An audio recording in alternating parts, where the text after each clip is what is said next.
Hello students, कल हमने discuss किया था व्हीटस्टोन ब्रिज। तो कल मैंने तुम्हें कहा था कि हम पढ़ेंगे आज मीटर ब्रिज। इस मीटर ब्रिज का दूसरा नाम है स्लाइड वायर ब्रिज। जो आपने कल स्टडी किया था टॉपिक आपने व्हीटस्टोन ब्रिज, उसी की ये एप्लीकेशन है, मतलब प्रैक्टिकल फॉर्म है। तो हम क्या कह सकते हैं, it is practical form of Wheatstone bridge. मतलब जो आपने कल डिस्कस किया था उसी से मैं कंपेयर करके, ये हमारा एक इंस्ट्रूमेंट है मीटर ब्रिज, ठीक है। इससे हम क्या फाइंड आउट करेंगे, वही अननोन रेजिस्टेंस, ठीक है। और ये किस प्रिंसिपल पे काम करता है, जो कल हमने डिस्कस किया था। क्या डिस्कस किया था कि यहाँ पे एक गैल्वेनोमीटर लगा दिया, ठीक है। तो गैल्वेनोमीटर में जब कोई डिफ्लेक्शन शो नहीं होती तो हमारे पास जो ये ब्रिज होता है व्हीटस्टोन, वो बैलेंस होता है। उस कंडीशन में P/Q किसके इक्वल आया था, R/S। ये हमने पढ़ा। अब ध्यान से देखो क्या करना है हमें। ये एक वायर है, ये जो दिखाई है ना मैंने, ये A यहाँ पे C दे दिया। AC एक वायर है और ये वायर है जो एलॉयस की बनी होती है। एलॉयस वो होते हैं जैसे मैग्नीन हो गई, कॉन्स्टेंटा हो गई, ये क्या हो गया हमारे पास एलॉय। ये देखो यहाँ इस वायर को मैंने दो कॉपर स्ट्रिप के थ्रू कनेक्ट किया है, तो ये दोनों क्या है, कॉपर स्ट्रिप। और जो ये एलॉय होता है इसकी रेजिस्टेंस बहुत हाई होती है as compare to the copper. तो हम क्या कह सकते हैं कि एलॉय की रेजिस्टेंस के कंपैरिजन में हम कॉपर की रेजिस्टेंस को क्या कर सकते हैं, निगलेक्ट।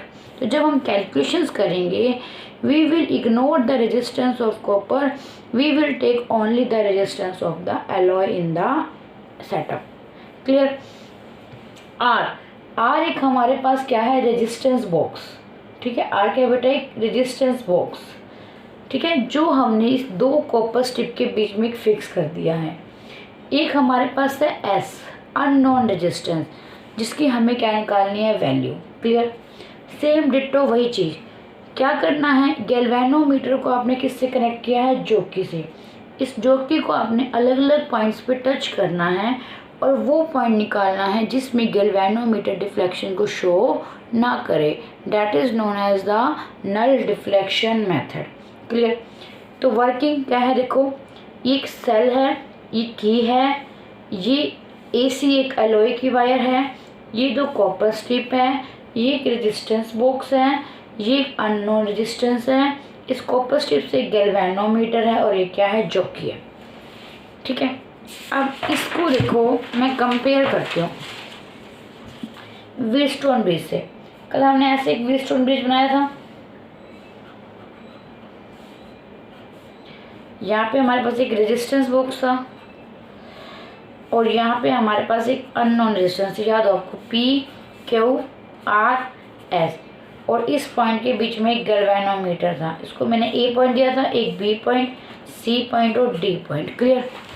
अब इसी चीज़ को मैं कंपेयर करके बताऊंगी आपको मीटर ब्रिज को इससे व्हीटस्टोन ब्रिज से कैसे, ठीक है।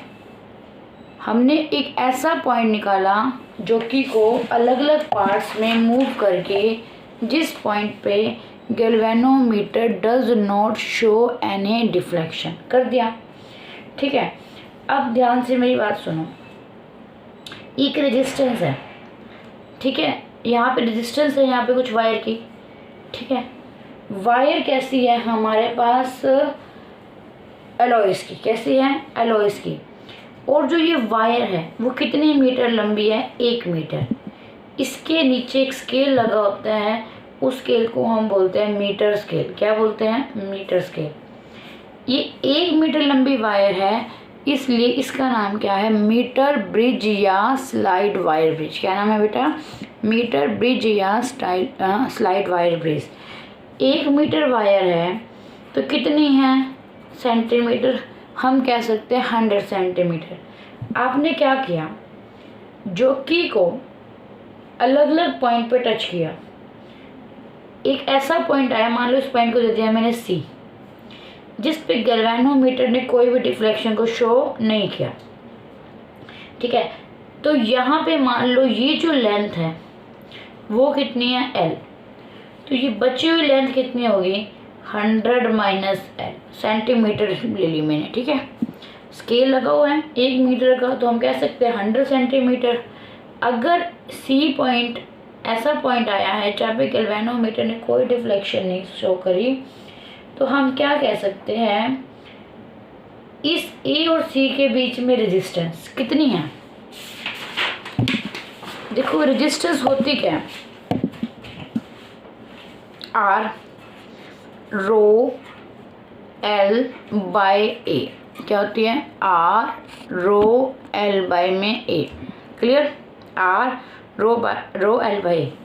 अब यहाँ पे जो A से C पॉइंट है, A से C, यहाँ मैंने रेजिस्टेंस मान ली कितनी है P, ठीक है, और ये पॉइंट मैंने दे दिया मान लो B, ठीक है।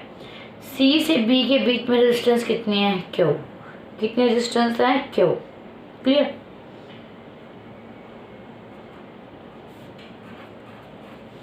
इसको B मान लो, उससे कंपेयर करना है, इसलिए A B के बीच में रेजिस्टेंस कितनी है P, B और C के बीच में रेजिस्टेंस कितनी है Q।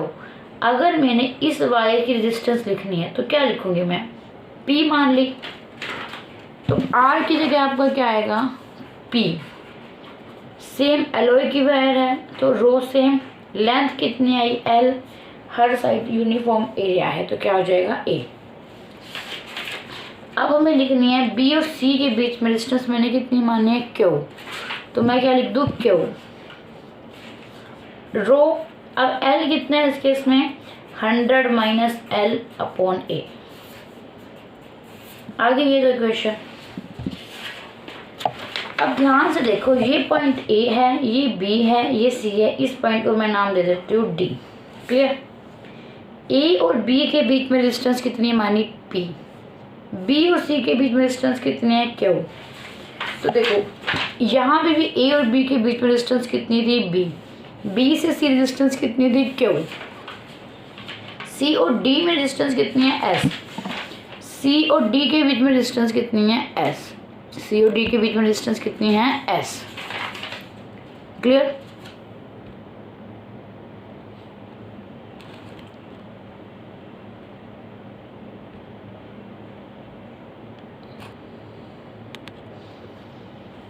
उसी तरीके से D और A के बीच में कितने हैं R, D और A के बीच में कितने हैं R, तो ये सेम कल वाले की तरह हमने कंपेयर कर दिया।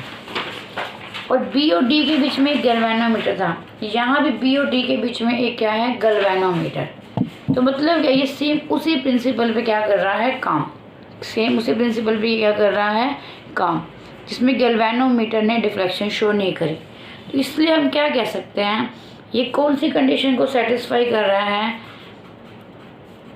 बैलेंस को। तो हम कह सकते हैं according to the principle of balanced Wheatstone bridge, P by Q is equal to R by S, P by Q is equal to R by S। P कितना है रो L by A, ठीक है। Q कितना है रो 100 minus L by में A, R बताओ R, और ये हो गया S, A से A कट गया, रो से रो कट गया, तो यहाँ से क्या बचेगा L by 100 minus L R by S।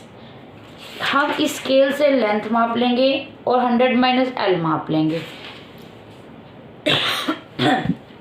L मिला, 100 माइनस L मिला। रेजिस्टेंस बॉक्स से हम क्या वैल्यू पढ़ लेंगे R। S हमें अननोन, इसको निकालना था, तो S क्या आएगा बोलो 100 minus L by L into R। तो हम L और R की वैल्यू को जान के अननोन रेजिस्टेंस को क्या कर सकते हैं, फाइंड आउट कर सकते हैं। क्लियर। इसका नाम मीटर ब्रिज क्यों है? क्योंकि जो आपने ये एलॉय की वायर ली है, ये कितनी लंबी ली है? 1 मीटर।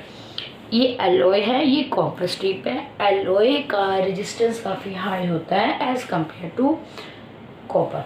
तो हम जब सर्किट में कैलकुलेशन करेंगे तो एलॉय की रेजिस्टेंस के कंपेरिजन में कॉपर की रेजिस्टेंस को क्या कर देंगे? नेग्लेक्ट। ये हमारे पास एक रेजिस्टेंस बॉक्स, ये अननोन, ये मीटर स्केल, ये हमारे पास ईएमएफ, और ये हमारे पास क्या हो गया? की। जब आपने की को बंद करा तो उसके बाद आपने क्या करना है?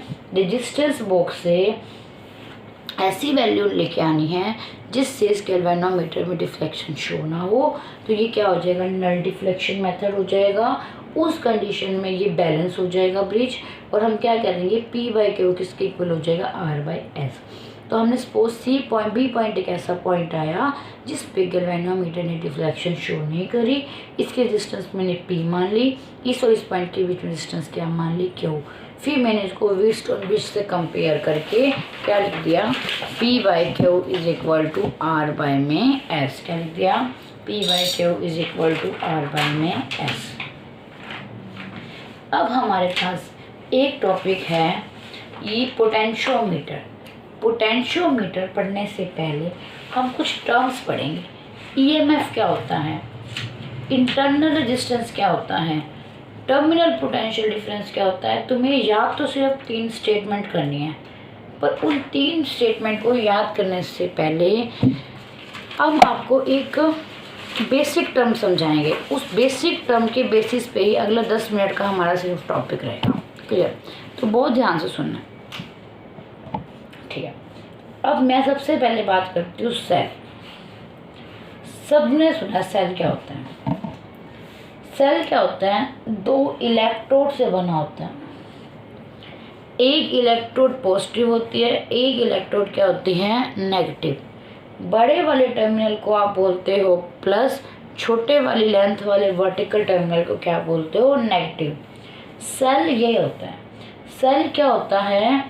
जो हम किसी सर्किट में लगाते हैं तो वो हमें क्या देता है? पोटेंशियल डिफरेंस देता है, ताकि सर्किट में लगातार क्या फ्लो करता रहे? करंट। तो सेल क्या करेगा? Cell provide necessary potential difference, जो जरूरी पोटेंशियल डिफरेंस है वो देगा। किसको? किसी सर्किट को। जैसे इलेक्ट्रिक सर्किट लिख दिया। क्यों? ताकि उसके अंदर लगातार करंट फ्लो होता रहे। क्लियर? इसे बोलते हैं हम सेल। लॉन्गर लाइन कहलाती है हमारे पास प्लस, छोटी वाली लाइन क्या कहलाती है? Minus. Longer line called plus, small line called minus. Clear? तो सेल क्या है? सेल एक हमारे पास 2 इलेक्ट्रोड्स हैं, जिन 2 इलेक्ट्रोड्स पे एक पे प्लस है और एक पे क्या आपका? माइनस है। ठीक है? और ये क्या करेगा? पोटेंशियल डिफरेंस देगा सर्किट में करंट को फ्लो करने के लिए। अब बात करते हैं ईएमएफ। आप इसको एक स्टोरी की तरह सुनो। ईएमएफ, इलेक्ट्रो, बहुत ध्यान से सुनना है, इलेक्ट्रोमोटिव फोर्स। देखो वर्ड आ रहा है यहाँ पे एक force. First thing, it is not a force. ठीक है? ईएमएफ क्या है? एक पोटेंशियल डिफरेंस ही है। ईएमएफ बेटा क्या है? एक पोटेंशियल डिफरेंस। पहली बात, ये कोई एक फोर्स नहीं है, ये क्या है? एक पोटेंशियल डिफरेंस। अब देखो ईएमएफ होती क्या है? मैं तुम्हें एग्जांपल बताती हूँ। जैसे हमने कंडक्टर लिया, तुमने पीछे चैप्टर में पढ़ा, कंडक्टर में से अगर आपको लगातार क्या फ्लो कराना है? करंट। तो हमने बाहर से क्या डेवलप किया था? वहाँ पे पोटेंशियल डिफरेंस दिया था। क्या दिया था आपने बाहर से? Potential difference. वो आपको स्टोरी याद थी, इलेक्ट्रॉन ऐसे मूव करेंगे, ऐसे। है ना। इलेक्ट्रॉन यहाँ से चले, यहाँ से आए, ऐसे गए, फिर यहाँ पहुँचे, फिर ऐसे फ्लो करते रहे, तभी कंडक्टर में लगातार क्या फ्लो होता रहेगा, करंट। तो मतलब क्या है, यहाँ से ये एक चार्ज है, चला यहाँ से चल के दोबारा यहाँ आ गया, तो उसने एक क्या कंप्लीट की, रिवोल्यूशन। क्या कंप्लीट की, एक रिवोल्यूशन, एक लगाया इसने चक्कर। इस चक्कर को लगाने के लिए एनर्जी किसने दी, इस सेल ने दी। क्या दी, सेल ने एक एनर्जी दी, समझ आई। एक चक्कर चार्ज को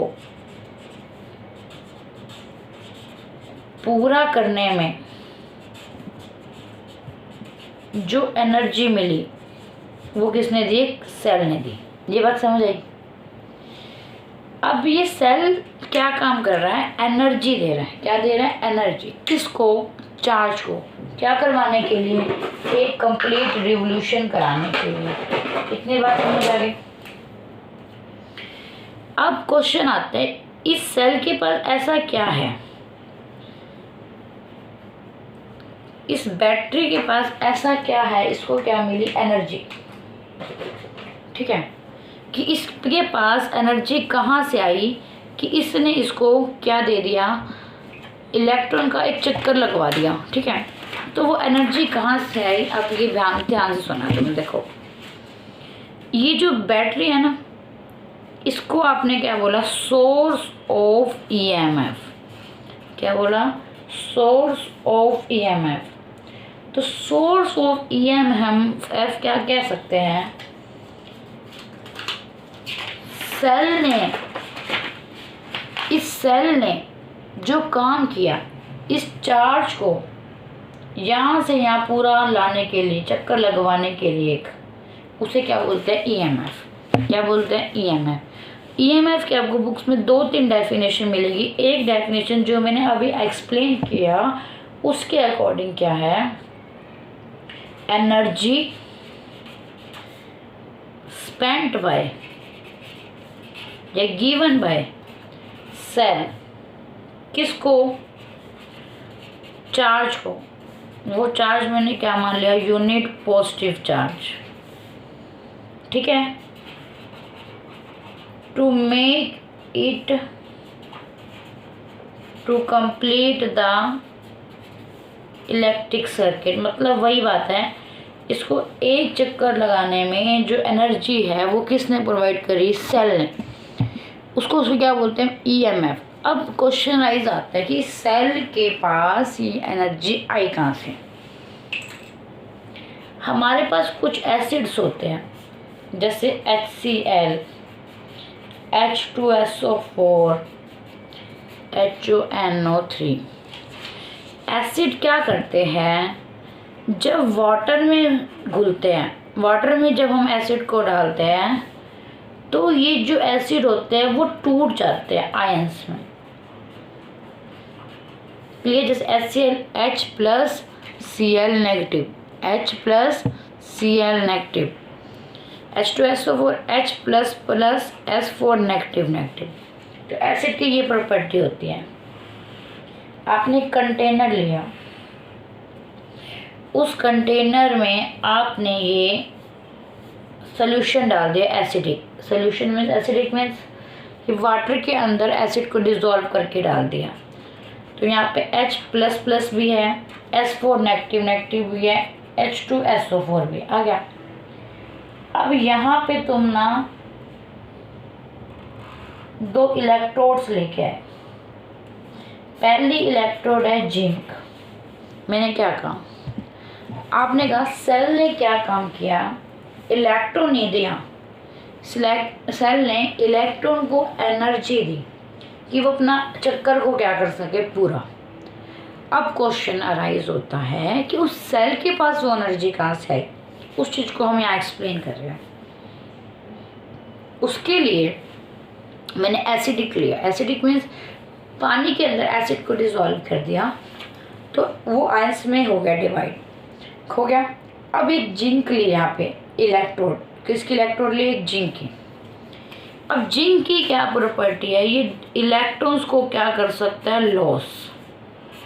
ये लिख देते हैं, इलेक्ट्रॉन्स को क्या कर सकता है, लॉस। सुनते जाना है, बस समझना है, फिर ये टॉपिक क्लियर। इलेक्ट्रॉन्स को क्या कर सकता है, loss. Zinc has the property to loss the electrons. Clear. अब देखो ये यहाँ पे हमने जिंक की इलेक्ट्रॉन, यहाँ पे एटम है, ये एटम क्या करता है, अपने इलेक्ट्रॉन को छोड़ सकता है, लॉस कर सकता है। मान लो ये इलेक्ट्रॉन यहाँ चले गए इसके, तो यहाँ पे क्या आ गया, पॉजिटिव। ये जो पॉजिटिव है इस नेगेटिव से क्या कर सकता है, रिएक्ट करने के बाद खुद क्या हो जाएगा, यहाँ पे ये न्यूट्रल। क्या हो जाएगा, न्यूट्रल। क्या हो जाएगा, ये न्यूट्रल। क्लियर।